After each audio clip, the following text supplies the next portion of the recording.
Hello, my girl. Hello, my beautiful. Generally in the wild, what will happen is the lioness will isolate herself from the pride for about 8 to 9 weeks until the cubs are strong enough. They've got their little teeth, they're robust, and they're quite agile. They can run away and they can actually protect themselves.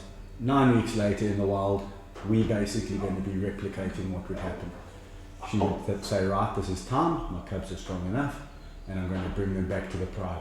So what you're seeing now is the lion's perspective of what's going on in here.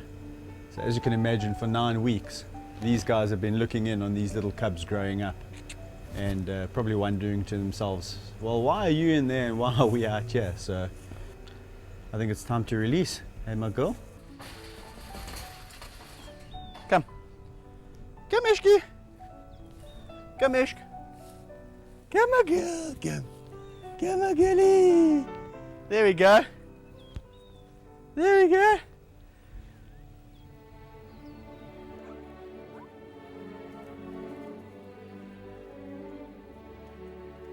No matter how many times you release cubs back to a pride, the result is never the same.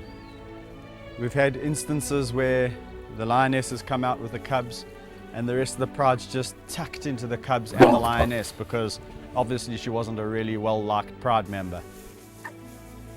We've had other incidences where the lioness has come out and the whole pride comes running up to greet, and there's just this euphoria.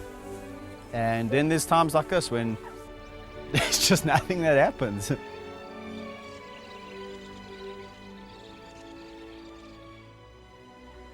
So it's been 2 days, it's been the weekend since we released Ishca, and as you can see, everyone's a big happy family.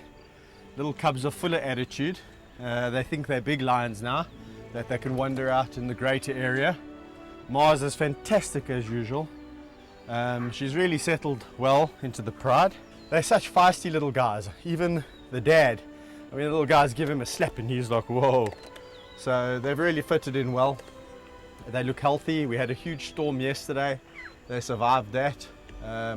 Full of beans this morning, coming around the bush stalking us. So very, very happy with the way things have gone. It's really great. Another successful reintroduction. So one will notice the interesting thing about this pride is it's made up of brown lions as well as white lions. A lot of them come from different gene pools. So the real interesting thing is this guy over here, hello my boy, is the father, Siam, and he's actually just a tawny lion. He's a pure tawny lion and a completely new gene pool. What's really fantastic is Ishca also comes from a special gene pool. Yes, you do. You're a special lion. And they so happen to have eyes for each other, and the result is these 3 beautiful little cubs. The interesting thing about these 3 cubs is what we call a split line. They carry the recessive gene, all 3 of them. And what will happen in the future is if they meet up with another lion that has the recessive gene, the next litter can have a white lion in it. And it's the better way of actually breeding these lions without having to use bloodlines that are already so concentrated and basically inbreed them. What we're doing here is outbreeding white with the tawny, and the result is these little guys, very cute, which will uphold the future of the white gene in this park. So the sun's high in the sky and it's getting a bit hot. All the lions have been up probably for about 4 or 5 hours already today. So there's nothing really left for me to do here. Everyone's sleeping. Can't beat them, join them.